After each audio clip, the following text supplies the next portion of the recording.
नमस्कार विद्यार्थी मित्रांनो, सहज अध्ययनमध्ये तुमचं स्वागत आहे। आज आपण सराव संच 1.2 मधील प्रश्न आलेख पद्धतीने सोडवणार आहोत। जर हा व्हिडिओ तुम्हाला आवडला तर व्हिडिओला लाईक नक्की करा आणि आपल्या चॅनलला देखील सबस्क्राइब करा। तर आजच्या प्रश्नातील पहिलं समीकरण आहे x + y = 0। तर दुसरं समीकरण आहे 2x - y = 9। तर सर्वात अगोदर आपण या दोन्ही समीकरणांवरून निर्देशकांच्या क्रमित जोड्या शोधायच्या आहेत आणि त्यानंतर त्या निर्देशकांच्या जोड्यांवरून ह्या समीकरणांची रेषा आलेखावर बनवून घ्यायची आहे। तर चला सर्वात अगोदर आपण पहिल्या समीकरणाला सोपं रूप देऊ आणि xy च्या किमती शोधूयात। तर ह्यामध्ये आपण काय करूयात, x ची किंमत आपण ठरवूयात आणि y ची किंमत समीकरणातून शोधून काढूयात। म्हणून ह्या समीकरणातील x आपण बरोबर चिन्हाच्या पलीकडे घेऊन जाऊयात। तर जे अधिक x आहेत ते पलीकडे गेल्यानंतर होतील -x, म्हणून हे समीकरण होईल y = 0 - x। आता xy च्या किमती लिहिण्यासाठी आपण इथे टेबल बनवून घेऊयात। ह्या टेबलच्या पहिल्या ओळीमध्ये x ची किंमत लिहायची, दुसऱ्या ओळीमध्ये y ची किंमत लिहायची, तर तिसऱ्या ओळीमध्ये x आणि y यांची जोडी लिहायची। चला तर सर्वात पहिल्या जोडीसाठी आपण x ची किंमत ठरवूयात 1। तर ही एक किंमत आपण समीकरणात भरूयात, म्हणून समीकरण होईल y = 0 - 1, म्हणून 0 - 1 उत्तर आलं -1। तर हे उत्तर आपण इथे टेबलमध्ये लिहूयात।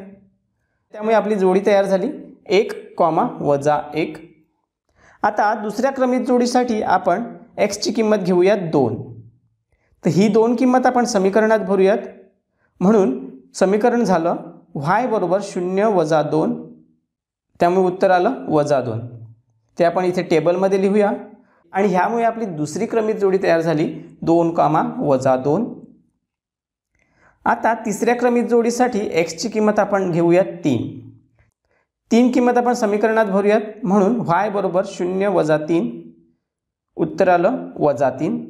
ते आपण टेबलमध्ये लिहूया, म्हणून आपली तिसरी जोडी तयार झाली 3, -3। आता चौथ्या जोडीसाठी आपण x ची किंमत ठरवूयात 4। समीकरणामध्ये ही किंमत भरूया, म्हणून y = 0 - 4, उत्तर आलं -4। ते आपण टेबलमध्ये लिहिलं आणि आपली चौथी जोडी तयार झाली 4, -4। तर अशा पद्धतीने आपल्या पहिल्या समीकरणाच्या निर्देशकांच्या 4 क्रमित जोड्या शोधून झालेल्या आहेत। आता आपण दुसऱ्या समीकरणांवरून निर्देशकांच्या क्रमित जोड्या शोधूया, पण त्या अगोदर आपल्याला ह्या समीकरणाला सोपं रूप द्यावं लागेल। तर सोपं रूप देण्यासाठी आपण काय करायचं आहे, हे जे -y आहेत ते आपण बरोबर चिन्हाच्या पलीकडे घेऊन जाऊयात, म्हणजे ते +y होतील आणि दुसऱ्या बाजूचे जे 9 आहेत ते बरोबर चिन्हाच्या पहिल्या बाजूला आणूयात, म्हणजे काय होईल, ते -9 होतील। तर समीकरण तयार होईल 2x - 9 = y। हेच समीकरण आपण y = 2x - 9 असं लिहून घेऊयात। तर इथे देखील आपल्याला x च्या किमती ठरवायच्या आहेत आणि y च्या किमती समीकरणातून काढून घ्यायच्या आहेत। चला तर मग पहिल्या जोडीसाठी आपण x ची किंमत ठरवूयात 2। तर ही 2 किंमत आपण समीकरणात भरूया। तर समीकरण तयार होईल y = 2 × 2 - 9। तर हा अगोदर गुणाकार करून घेऊयात। 2 × 2 4, -9 जसेच्या तसे पुढे आले आणि 4 - 9, तर 4तून 9 वजा केल्यामुळे उत्तर आलं -5। ते आपण ह्या टेबलमध्ये लिहूयात आणि आपली पहिली जोडी तयार झाली 2, -5। आता दुसऱ्या जोडीसाठी आपण x ची किंमत घेऊयात 3, म्हणून समीकरण तयार झालं y = 2 × 3 - 9। सर्वात अगोदर हा गुणाकार होईल, म्हणून 2 × 3 उत्तर आलं 6। हे -9 जसे तसे पुढे आले, 6 - 9 = -3। तर ही आपली y ची किंमत मिळाली, म्हणून आपली दुसरी जोडी तयार झाली 3, -3। आता तिसऱ्या क्रमित जोडीसाठी x ची किंमत ठरवूयात 4। ही 4 किंमत आपण समीकरणात भरूया, म्हणजे आपल्याला y ची किंमत मिळेल। तर समीकरण तयार झालं y = 2 × 4 वजा 9, 2 गुणिले 4 उत्तर आलं 8 वजा 9, 8 वजा 9 उत्तर आलं वजा 1. ते आपण टेबलमध्ये लिहूया आणि आपली तिसरी जोडी तयार झाली 4 वजा 1. आता चौथ्या जोडीसाठी आपण x ची किंमत ठरवूयात 5. ही 5 किंमत समीकरणात भरूया. तर समीकरण तयार झालं y बरोबर 2 गुणिले 5 वजा 9. सर्वात अगोदर हा गुणाकार करायचा. 2 पंचे 10 वजा 9. आता 10 वजा 9 उत्तर आलं 1. ही एक किंमत आपण टेबलमध्ये लिहूया आणि आपली चौथी जोडी तयार झाली 5,1.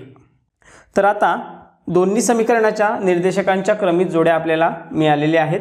त्यावरून आपण आलेखामध्ये ह्या समीकरणांच्या रेषा काढून घेऊयात. तर सर्वात अगोदर आलेखावर आपण प्रमाण लिहायचं आहे. दोन्ही अक्षावर 1 सेमी बरोबर 1 एकक. तर पहिल्या समीकरणाची पहिली क्रमित जोडी आहे 1, वजा 1 म्हणजेच x अक्षाचा 1 आणि y अक्षाचा वजा 1. हे दोन्ही ज्या बिंदूमध्ये छेदतात तो बिंदू. कंसामध्ये त्याची किंमत लिहायची आहे 1, वजा 1.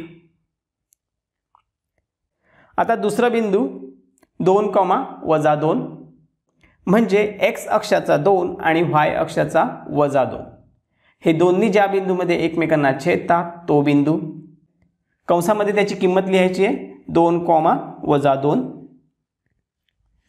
तिसरा बिंदू आहे 3, वजा 3 म्हणजे x अक्षाचा 3 आणि y अक्षाचा वजा 3.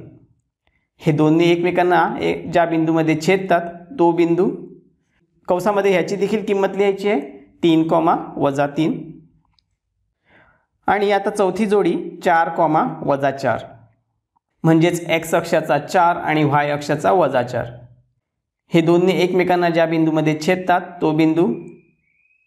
कंसामध्ये त्याची किंमत लिहायची 4, वजा 4. तर बघा आपण चारही बिंदू आलेखावर शोधून झालेले आहेत. ह्या चारही बिंदूतून जाणारी रेषा आखून घेऊयात.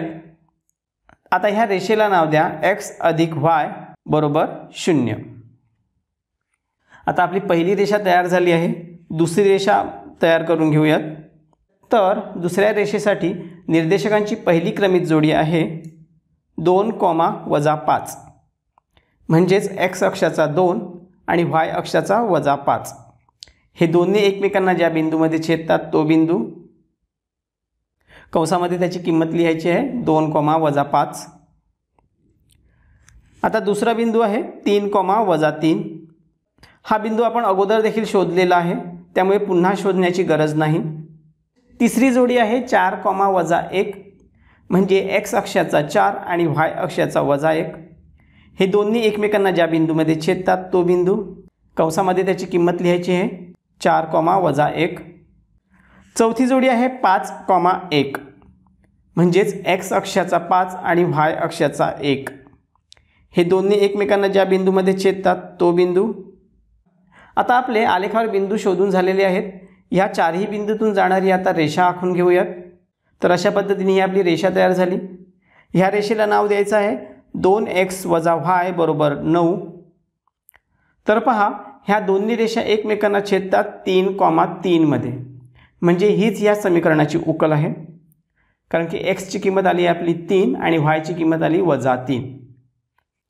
म्हणून कंसात x, y कंस पूर्ण बरोबर कंसात 3, वजा 3 कंस पूर्ण ही समीकरणाची उकल आहे. तर अशा प्रकारे आपण आलेख पद्धतीने एकसामायिक समीकरणांची उकल काढू शकतो. जर ही उकल तुम्हाला पडताळून पाहायची असेल तर त्याबद्दलचा व्हिडिओ मी अपलोड केलेला आहे. त्या व्हिडिओची लिंक मी खाली डिस्क्रिप्शनमध्ये देईन.